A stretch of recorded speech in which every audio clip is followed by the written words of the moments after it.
టాటరా classic రెటినాలకు world class treatment ఇప్పుడు మన భీరంగూడలో American laser eye hospitals. కన్న తండ్రి చేతిలో టెన్నిస్ క్రీడాకారిణి దారుణ హత్యకు గురైంది. ఇన్స్టాగ్రామ్లో రీల్స్ చేయడంపై తలెత్తిన వివాదం చివరకు ఒక తండ్రి తన కన్న కూతురునే తుపాకీతో కాల్చి చంపిన ఘటన హర్యానా రాష్ట్రంలో జరిగింది. టెన్నిస్లో ఎంతో భవిష్యత్తు ఉన్న 25 ఏళ్ల రాధికా యాదవ్ను హత్య చేసిన ఆమె తండ్రిని పోలీసులు అరెస్టు చేశారు. పోలీసులు తెలిపిన వివరాల ప్రకారం సెక్టార్ 57లోని ఓ ఇంట్లో రాధిక తన కుటుంబంతో కలిసి నివసిస్తున్నారు. అయితే ఆమెకు ఇన్స్టాగ్రామ్ రీల్స్ చేసే వ్యసనం ఉందని, ఈ విషయంలో తండ్రితో తరచూ గొడవలు జరుగుతున్నాయని తెలుస్తోంది. ఈ కారణంతోనే కుటుంబంలో వివాదం చెలరేగినట్లుగా సమాచారం. గురువారం మధ్యాహ్నం ఇంట్లో ఇదే విషయమై ఇద్దరి మధ్య వాగ్వాదం జరిగింది. తీవ్ర ఆగ్రహానికి లోనైన తండ్రి తన వద్ద ఉన్న తుపాకీతో రాధికపై 5 రౌండ్లు కాల్పులు జరిపాడు.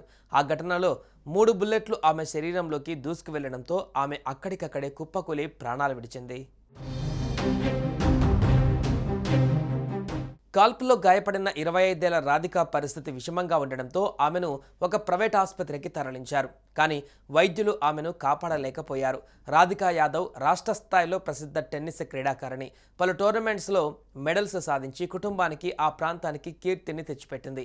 ఈ సంఘటన గురించి తెలిసిన వెంటనే గురుగ్రామ్ పోలీసులు సంఘటనా స్థలానికి చేరుకుని నిందితుడైన తండ్రిని అరెస్టు చేశారు. హత్యకు ఉపయోగించిన రివాల్వర్ను కూడా పోలీసులు స్వాధీనం చేసుకున్నారు.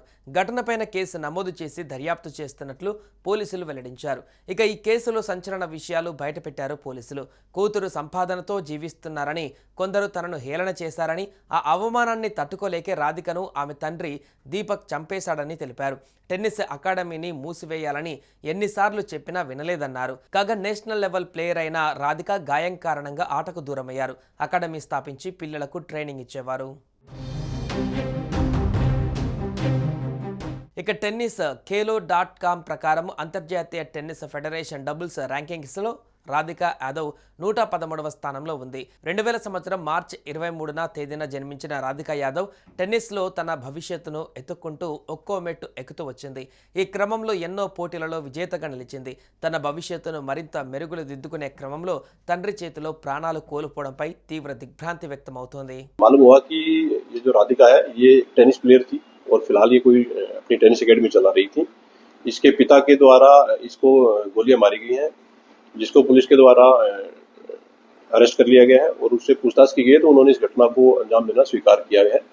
जो रीजन है घटना के पीछे, उसमें फिलहाल तक जो पाया गया है कि ये जो राधिका मृतका थी, ये कोई टेनिस एकेडमी अपनी चलाती थी, जिसको लेकर के इसके पिता नाराज थे और उन्होंने इसको कई बार बोला था कि ये एकेडमी न चलाए और इसी नाराजगी के चलते इन्होंने गोली चला करके हत्या के वारदात को अंजाम दिया गया है. एक्यूज को पुलिस के द्वारा अरेस्ट कर लिया गया है. फर्दर जो केस की इन्वेस्टिगेशन वो पुलिस के द्वारा इसमें की जा रही है. సుమన్ టీవీలో మీ పర్సనల్ అండ్ బిజినెస్ ప్రమోషన్స్ కోసం కింది నెంబర్ కి కాంటాక్ట్ చేయండి.